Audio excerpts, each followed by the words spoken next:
Hello and welcome to Dragnet Live from OTRGold.com. I'm your host, Austin Bach. Thank you for being here. If this is your first stream, we're here every Monday, Wednesday, and Friday at 9 a.m. Pacific, listening to one episode of Dragnet until we've listened to all 310 currently available.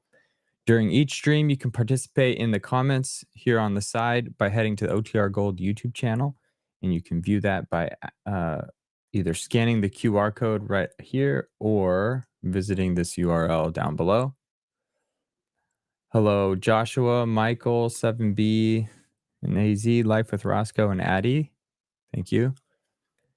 Today we're going to be listening to episode 73 titled The Big Church, which is about a new member of a congregation who receives anonymous letters and phone calls threatening her with murder. The episode originally aired November 2nd, 1950, and since the last episode aired, Earl Lloyd, who's nicknamed the Big Cat, became the first African-American to play in a game in the NBA, scoring 9 points on debut for the Washington Capitals. The Canadian actor John Candy was born in Newmarket, Ontario.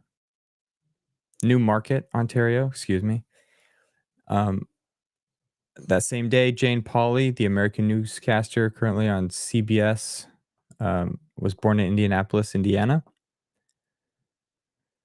There was an attempt to assassinate U.S. President Harry Truman at Blair House in Washington, D.C. The attack was thwarted by White House police, including Officer Leslie Kofelt, who was killed in the line of duty. And then finally, the Irish dramatist George Bernard Shaw died at the age of 94. So, great. That's that. And I will share my screen and we'll get to the show right away. And I'll be in the comments and looking forward to chatting with everybody. Tell me what you got. Tell me what you have planned for the weekend. Maybe we'll start there. Okay. So kick back, relax, and enjoy the show.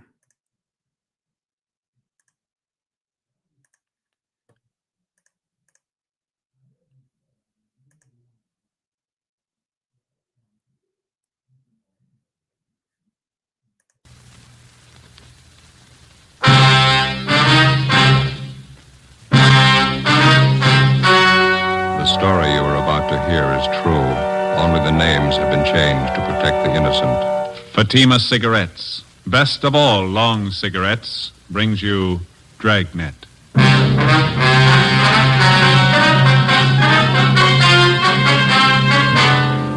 You're a detective sergeant. You're assigned to homicide detail. The life of a young woman is in danger. Anonymous letters and phone calls threaten her with murder.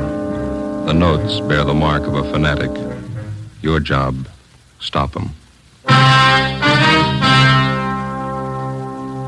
You'll be amazed when you compare Fatima with other long cigarettes. Buy a pack of Fatimas. You'll find they now cost the same. Light a Fatima. Your first puff will tell you... Ah, that's different. Yes, what a difference. In Fatima, the difference is quality. You see, Fatima is the quality king-size cigarette because it contains the finest Turkish and domestic tobaccos superbly blended. And Fatima is extra mild with a much different, much better flavor and aroma than any other long cigarette. Because of its quality, its extra mildness, its better flavor and aroma, Fatima has more than doubled its smokers coast to coast. Try comparing Fatima yourself. Fatimas now cost the same as other long cigarettes, but your first puff will tell you... Ah, that's different. Yes, in Fatima, the difference is quality. Ask your dealer for Fatima, the quality king-size cigarette. Best of all, long cigarettes. Start enjoying Fatima tomorrow.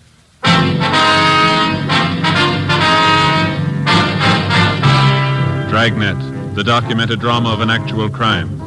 For the next 30 minutes, in cooperation with the Los Angeles Police Department, you will travel step by step on the side of the law through an actual case transcribed from official police files. From beginning to end, from crime to punishment, Dragnet is the story of your police force in action.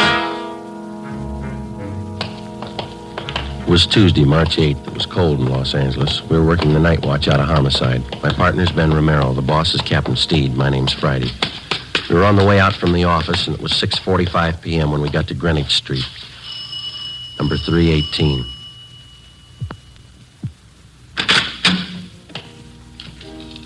Yes, gentlemen? Police officers. I'd like to see Dr. Small, please. I'm Reverend Small. Won't you come in? Thank you.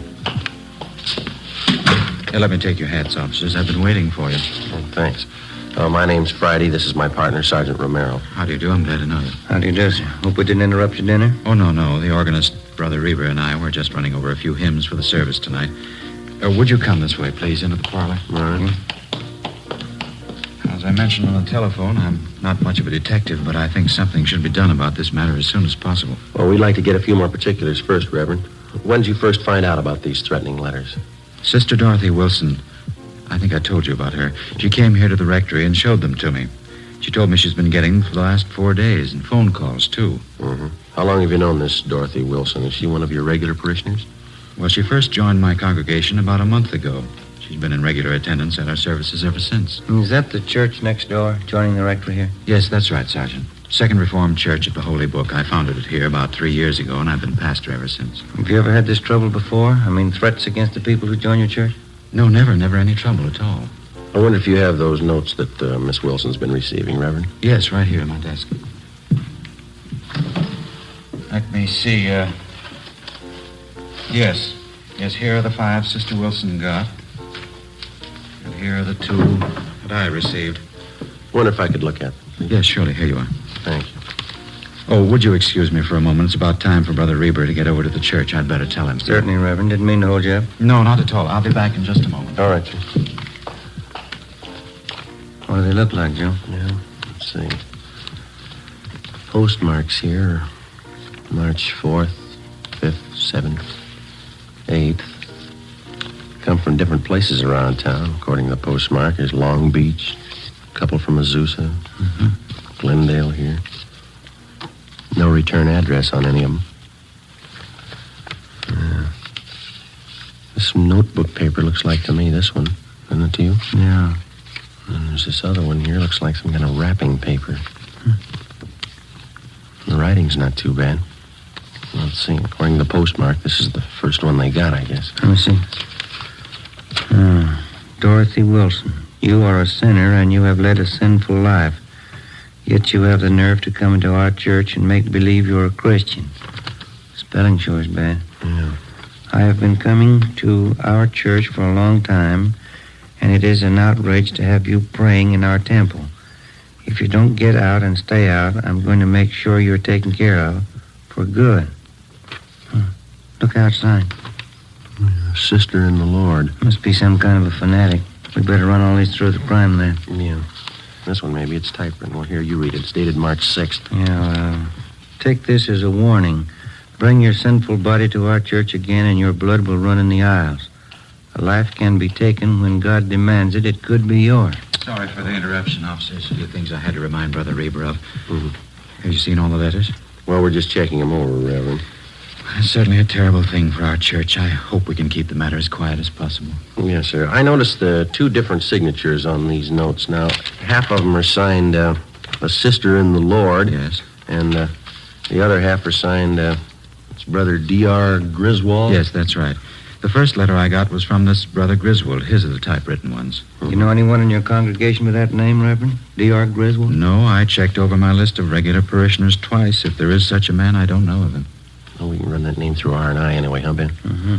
Do you have any suspicions at all, Reverend? What do you mean, Sergeant? Well, I mean, can you think of anybody in your congregation who might possibly resent this Miss Wilson's joining your church, maybe? Well, no, I haven't had an opportunity to think it over in that light, but I can't imagine anybody in our group writing letters like this.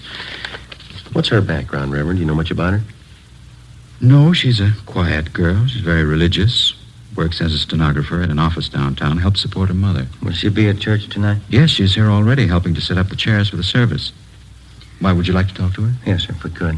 All right, let's go over to the church. There's still half an hour before services begin. We're fine. I'll have to take these letters along with us, Reverend. We want our handwriting man to check them over? Yes, by all means. That manila envelope on the desk, you can put them in there if you like. Thank you.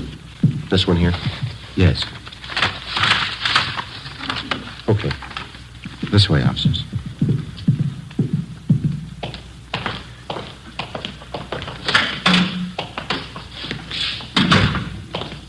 How many members do you have in your church, Reverend Small? 162 regulars. Another 100 or so on the fringe. They attend only occasionally. You mentioned that this Miss Wilson's had threatening phone calls, too. Yes, that's what she told me this afternoon. Man's voice or a woman? Well, Sister Wilson said both. The phone calls usually follow each letter. They identify themselves the same way, Brother Griswold and a sister in the Lord. Have you received any calls from them? No, I've been half expecting them, but I haven't had any yet.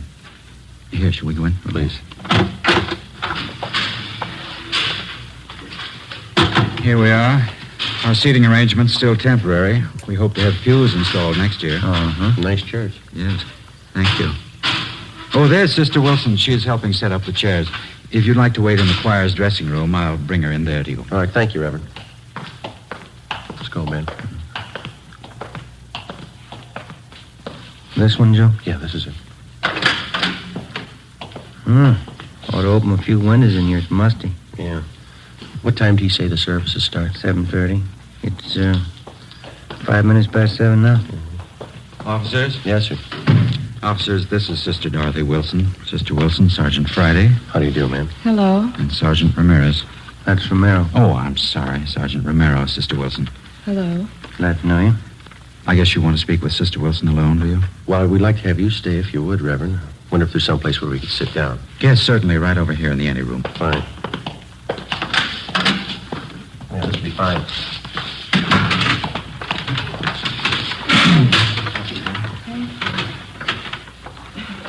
Now, Sister Wilson, there's no need to be afraid. These officers are here to help you and to protect you. See that nothing happens. Yes, Brother Small. Hold fast in the faith of the Lord, and you shall not fear. Yes, I will. You want me to tell you all about it, Sergeant, how it started?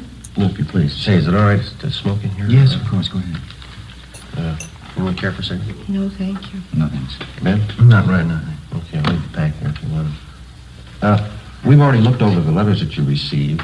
The Reverend here told us that you got the first one last Friday. Is that Yes, that's right. I've gotten one each day since then. Phone calls, too. Did you recognize the voices making the calls? No, I didn't know them at all. The woman's voice was very rough. Sounded like she might be old. Mm-hmm. She said some terrible things about me and Brother Small. She called both of us terrible names.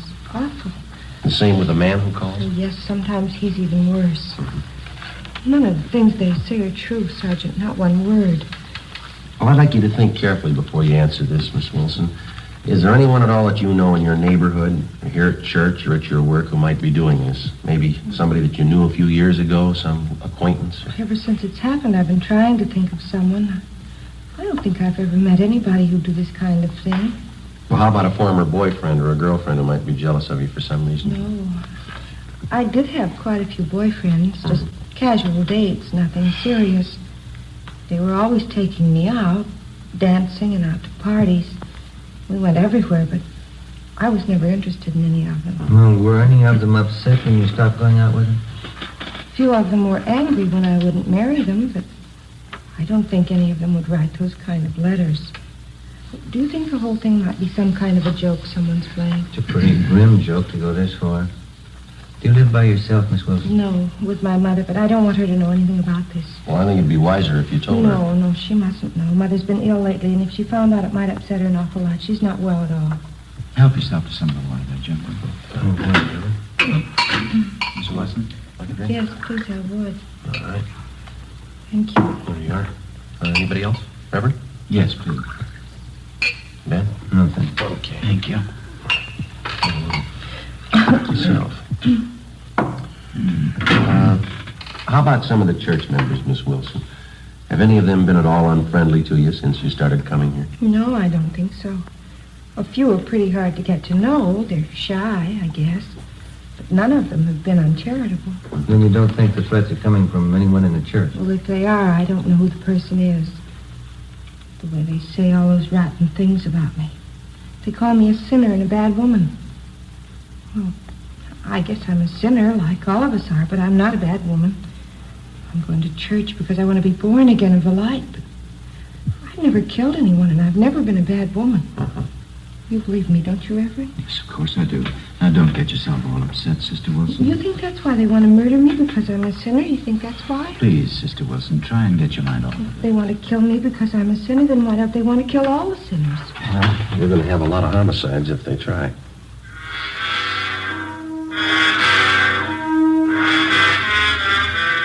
"10 p.m. Together with Sergeants Raines and Bechtel, we tailed Dorothy Wilson to her home. She parked her car at the rear and went inside. A stakeout was placed on her house. The next morning, we took the threatening letters which the Wilson girl had received and asked Don Meyer in handwriting to check them over. During the next 5 days, we checked thoroughly into the background of Dorothy Wilson. We talked to her relatives, her employers, all her friends, past and present. We had no good reason to suspect any of them. We checked out the people at the church, and they were clear. Both Reverend Small and the Wilson girl continued to receive more threatening letters. Some of the language and the accusations were pretty foul. Still, no outward attempts were made on the life of the Wilson girl. A week after we started on the case, we tallied up our findings. They seemed to make sense. We talked it over with Raines in the squad room. Don Myers checking those letters and a sample of the Wilson girl's handwriting, isn't he? What's he got to say?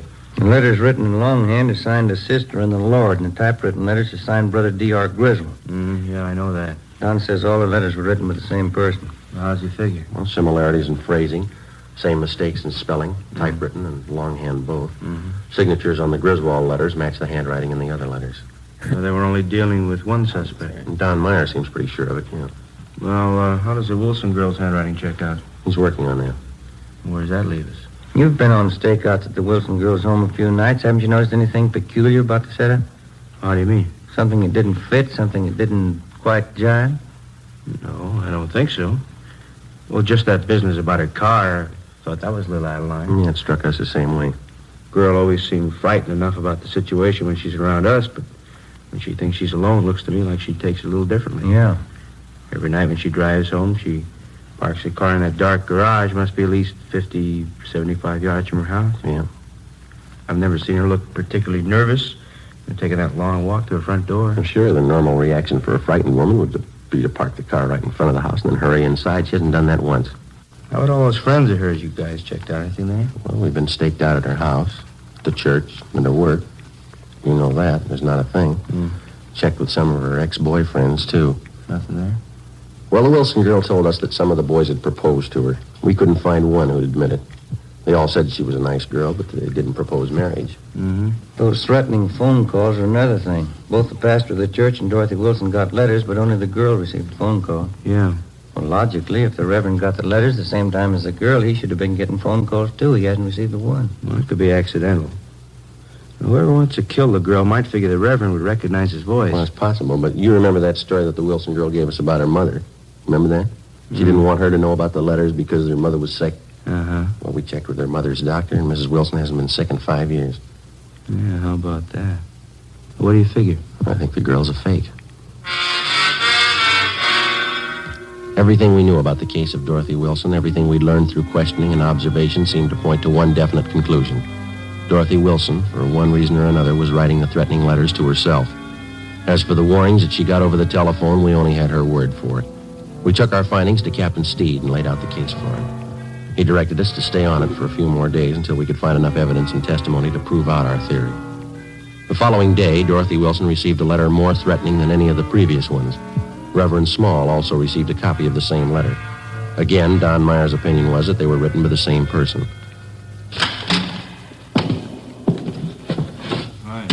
Raines, what's doing?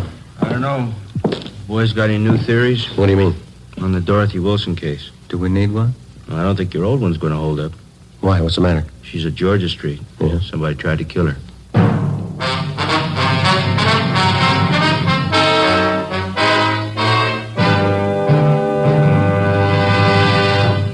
You are listening to Dragnet, authentic stories of your police force in action. Oh, no.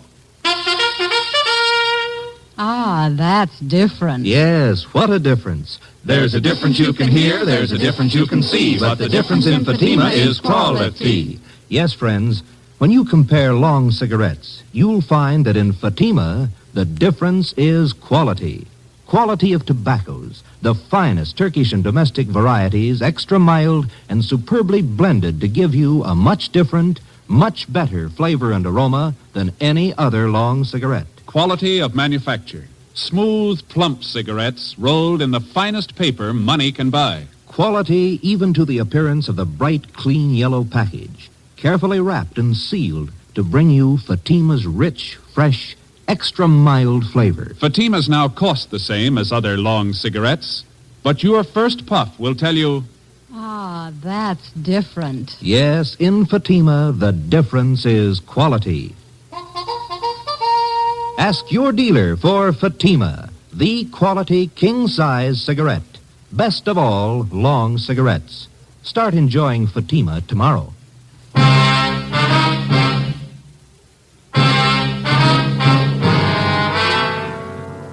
As soon as we got the report that Dorothy Wilson had been attacked by an unknown assailant, we drove to Georgia Street Receiving Hospital where she was being treated.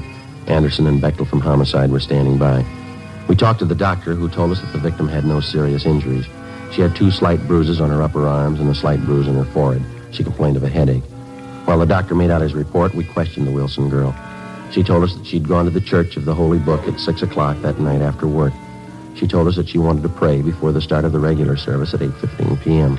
We asked her exactly when and where the attack occurred. At about 6:30, I felt a little tired. I told the officers on duty at the church I thought I'd get a little rest before services started, and then I went into the ladies' dressing room and laid down. That's what happened. It was terrible. Did you see the person who tried to hurt you? No. I was lying down with my eyes closed, and he must have come up from behind. Put his hands around my throat and started to press tight. It was awful, just awful. What happened then, Miss Wilson? Well, I fought as hard as I could. I kicked and scratched him, and I guess I hurt him because he let go of my throat for a minute. After that, he pulled me down on the floor. I remembered that. And then he put his hands around this part of my head like this. Mm-hmm. The other officers told us that one of the choir members, Mr. Sherman, found you unconscious in the choir room. Is that right? Yes. Whoever it was who wanted to kill me, they put a gag in my mouth and blindfolded me, then tied my wrists together with tape. That's how Mr. Sherman found me. How long do you figure you were unconscious then? I don't know. It was about 6:35 when I laid down in the dressing room. Mr. Sherman said he found me there at 20 minutes past 7. And then you were out about 45 minutes, is that it? I suppose so. I don't remember anything. Well, what makes you think the person who attacked you wanted to kill you, Miss Wilson? That's what they said in the letters, isn't it? They want to kill me for coming to church? Now, your purse and everything that was in it was scattered all over the dressing room floor. Is that correct? Yes, it was. My money and everything scattered all over. I guess they wanted to rob me, too. $52 in cash. Is that what you had with you? That's right, a $50 bill and some change. I don't know why they didn't take it. Maybe something frightened them off. It's possible. The officers found some other articles scattered around the dressing room. A roll of tape, the metal box that the tape came in, and a half a dozen razor blades. Did you notice any of these in the dressing room before you were attacked? No, none of them. I never saw them before. Those razor blades, officer, what do you think they wanted to do with them? There's no use thinking about that now. It's all over. I knew I'd be protected. I felt the spirit. I knew the holy light would protect me. Yes, ma'am. Will you find whoever did it, officer? Well, this is just a hunch, Miss Wilson. Yes. I think we already have.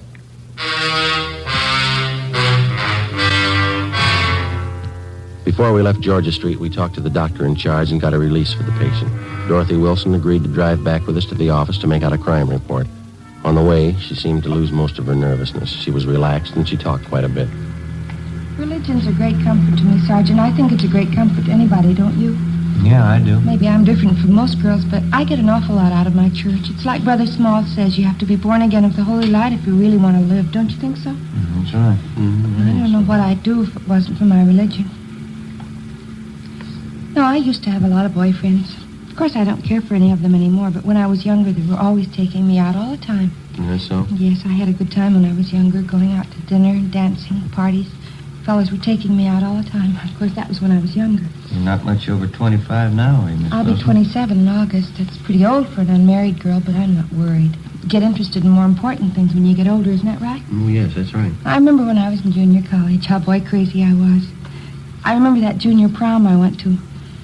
Seemed such a long time ago. Yeah. I had the most beautiful white dress, Sergeant, with sequins. And the skirt was all white net, gathered in here at the waist, and it flared out real full. Mm-hmm. I went to the dance with one of the big football players. He looked so nice in his blue suit. His name was Stanley. Mm-hmm. I knew him for a long time. He's one of the fellows who asked me to marry him. I guess I was too particular. I just couldn't see any of them. Would you mind if I laid out a few facts for you, Miss Wilson? Well, not at all, Sergeant. Go ahead, please. Now, I'm not trying to embarrass you in any way, but since we've been on this case, we've checked with just about all the friends that you've had in the past few years, and that includes your boyfriends, of course. Oh? None of the fellows that you've mentioned say they've ever proposed marriage to you. Say they've been out with you once or twice, but that's all. Oh, well, you probably didn't talk to the right fellows. You probably got the names mixed. No, ma'am, we didn't. We talked to the right people. Well, I can't understand that. Neither can we, Miss Wilson. Well, what difference does it make anyway? I wasn't interested in them. I wouldn't have married them anyway. Going out and dancing parties, that's all they were interested in. What reason did you have for lying to us? Parking in a car, necking with girls, trying to take advantage of them. That's all those fellas wanted. Some of the silly girls they married. Well, I don't... You discover a lot more important things when you get older, Sergeant. No, I don't think that's the point. Why did you lie to us about it? I don't know, really. Maybe I didn't have a reason. I just didn't remember right, I guess. Well, you're sure you remember right about what happened tonight? What do you mean? It just happened. Of course I'm sure about it. Someone tried to kill me. Might as well park on Spring Street, Ben. It's pretty clear this time of night. Yeah, okay. Sergeant, I wish you'd tell me what you're getting at. What are you thinking? Well, there's still a few things that we're not too sure of, Miss Wilson. We'd like to clear them up. What aren't you too sure of? I told you everything I knew. I was lying down in the dressing room and somebody tried to kill me. I told you all about it. Well, you told us you were unconscious about 45 minutes, didn't you? Well, yeah, 40 or 45. Well, we talked to the doctor at Georgia Street, and from the way you described the attack, it would have been just about impossible for anybody to make you unconscious that long by pressing his hands against your head. Well, like but he you hit said. me on the head, too. You can see the bruise here. Well, yes, ma'am, I know, but that's very slight. The doctor says that couldn't have done it either. Just a minute, I'll get the door here. Can you out, Miss Wilson? What else aren't you sure of? Well, your wrists were taped individually. Now, if somebody wanted to restrain you, they probably would have taped them together, wouldn't they? Well, I don't know what they would have done. All I know is they wanted to kill me. They said so in those letters. We're not too sure of those letters either, Miss Wilson. What? What aren't you sure of? Where they're coming from and who's sending them. We do know they were all written with the same person. How do you know that? They're signed by two different people. Our handwriting man checked them over. He says you're written with the same person. You might as well have it straight, Miss Well, if Wilson. we're going to talk, can't we do it inside someplace? Please, I'm tired. Oh, I'm sorry. All right.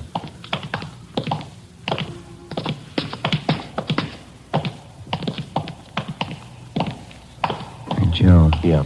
I'll see if Leighton Fingerprints is finished with that stuff. Yeah, bring it along. If they are, we'll be in the interrogation room. Yeah, all right. This way, Miss Wilson. A man I know used to be on the police force. Nice fellow. We used to go out all the time together. Is that so? What's his name? Well, that's funny. I don't remember. He's an awfully nice fellow, though. We used to go dancing every week. Mm-hmm. Here we are. Go right ahead. I started questioning Dorothy Wilson, but she wanted to talk about everything except what concerned the case. Dean Bergman and Leighton Fingerprints had already checked each article that was found at the supposed scene of the crime. The Wilson girls' prints were all over them. Did you write those threatening letters to yourself, Miss Wilson? I don't understand. Why do you ask me something like that? Did you write the letters to yourself? You know that's not a fair question, Sergeant. I don't know what you consider fair, but we'd like to know, did you write the letters? Do you know what it is to pray, Sergeant? I mean, really pray? What's that got to do with it? I've been praying all my life. I've been praying hard. Ever since I was a little girl. We'd like to have you answer our question, Miss Wilson. I think you'll understand. This is the answer, Sergeant. I can feel the Holy Spirit in my heart. I know you'll understand. Yes, ma'am. I've been praying for an awfully long time, Sergeant. When I was a little girl, 6 years old, I was praying. Night and day I said my prayers, but there never seemed to be any answer. I never could understand it because I only prayed for one thing. I didn't think it was too much to ask. What was that? I wanted people to know me, Sergeant. I wanted people to know me and like me, that's all, but it never seemed to happen, even when I was a little girl. Don't think I quite follow you, miss. You've got to understand me. Nobody else does. From the time I was a little girl, 6, nobody ever seemed to care if I was around or not. I always tried to make friends, tried to make people like me. I tried very hard, but nobody seemed to care. Nobody even noticed me. Nobody ever noticed me. You mean that's why you wrote those threatening letters to yourself, so that you'd be noticed? I wanted somebody to care about me, that's all. I wanted them to know who I was. Dorothy Wilson. I wanted to walk down the street and have people nod and have them say, that's Dorothy Wilson. There goes Dorothy Wilson. Just for somebody to care, that's all, Sergeant. Just for somebody to care. Well, then the whole thing's purely your imagination. You wrote the letters to yourself, and you pretended somebody attacked you. And all the rest. God told me to do it, Sergeant. He told me to make myself noticed. To stand up and make people know me. I'm sorry for it now, but it didn't hurt anyone, did it? Well, ma'am, you had an awful lot of people working for nothing. Oh, I'm sorry. It was so nice while it lasted. People looking after me, caring about where I went, what happened to me. It's the first time anybody ever really noticed me. It was that important to you? People knew who I was. Dorothy Wilson. They all noticed me. I feel better now that it's over. Oh, there's one thing I've got to tell you, Sergeant. Yes, ma'am. Remember driving here in the car I told you about that junior prom I went to? Mm-hmm.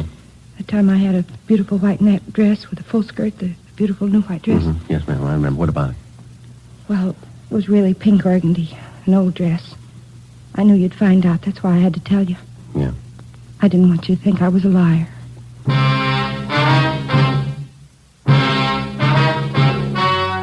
story you've just heard was true. Only the names were changed to protect the innocent. In a moment, the results of the trial. Now, here is our star, Jack Webb. Thank you.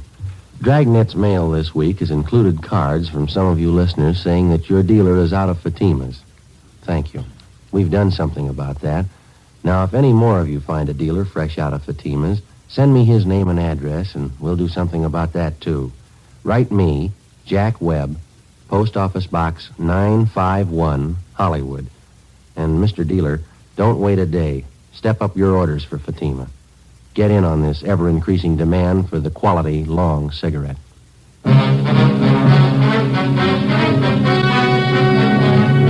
By her own admission, Dorothy Wilson was guilty of filing a false crime report, a misdemeanor. She was released into the custody of her mother. You have just heard Dragnet, a series of authentic cases transcribed from official files. Technical advice comes from the Office of Chief of Police W.H. Parker. This is NBC, the National Broadcasting Company.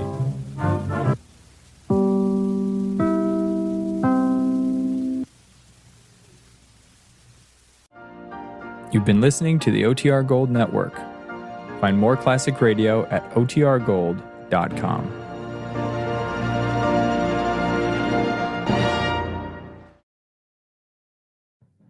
All right, guys. Hope you enjoyed that.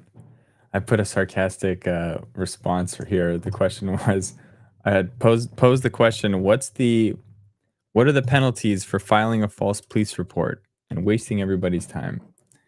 And this is a little extreme, but my sarcastic response is make them clean up trash. So I think Michael said make them do community service. No, it was TC. TC said community service for a false report.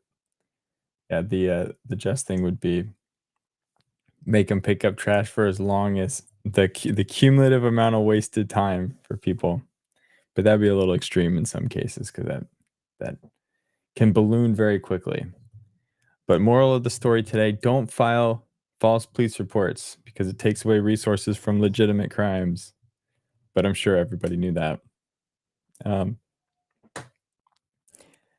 I didn't catch all the details of that. I was having fun in chat today, but crazy. What I did here was crazy. Okay. I didn't call this out today. I don't know if I've worn this one on the stream before. This is another one of my old school, not old school. It's like, do we consider 2001 old school? I don't know. This is an Ichiro Suzuki jersey. He played for the Mariners almost his entire career. I think he went to the Yankees right at the end. The Yankees, adding no offense, but the Yankees, jeez. Alex Rodriguez went to the Yankees too, but he was a rookie for the Mariners before. But anyway, it's a 2001 jersey because it was the All-Star game. It was Ichiro's first All-Star games. If you're a baseball fan, it's an Ichiro jersey. His number's 51, and he played out in right field. Right field, right? Yeah, right field. And they called it Area 51 because he was so fast. If it went over there, you're likely out. If you if you had a fly ball out into right field, or even if you hit a grounder, he was fast and had a great arm. There's an amazing clip of him throwing somebody out from right field, and he threw it to home plate. And the person was rounding third because they thought, no way they're going to get the ball all the way from right field. And he did it. So check that out. But this is my Ichiro jersey today. And shout out to the legend Okay. I don't have any other announcements today. I mentioned in the chat I'm going to pick up my OTR gold hat today, my two-tone thing that I showed before. I wanted to get a thing in hand and see, test the quality for myself. If I like it, I will post that to the store. I haven't yet posted these magnets. Maybe I'll do it over the weekend. Again, it'll be a buy one get one free. If you buy the gold one, you'll get this white one with it because there's a slight issue with this thing in the middle. I don't want to post. I don't want to put anything up there that I don't love myself, or that isn't. It's going to be as good as I can get it. So that's why those are freebies, because I have them. They're not perfect, but they'll be thrown into other orders. Okay. With that, yeah, I don't have any other announcements. We're on our way to the 8,000 subscriber number. Once we do that, we're going to give away one of these radios. But as we get closer, I'll give a demo of those. But for now, if you're enjoying this content and haven't yet subscribed, please do. We'll do that giveaway at 8,000 subscribers. We're at 5,000 something.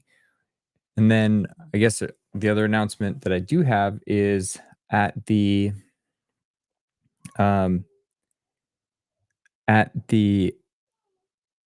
if you look at the channel, you'll see a bunch of videos popping up. I'm importing the podcast that I have, and YouTube creates videos for each one of the episodes.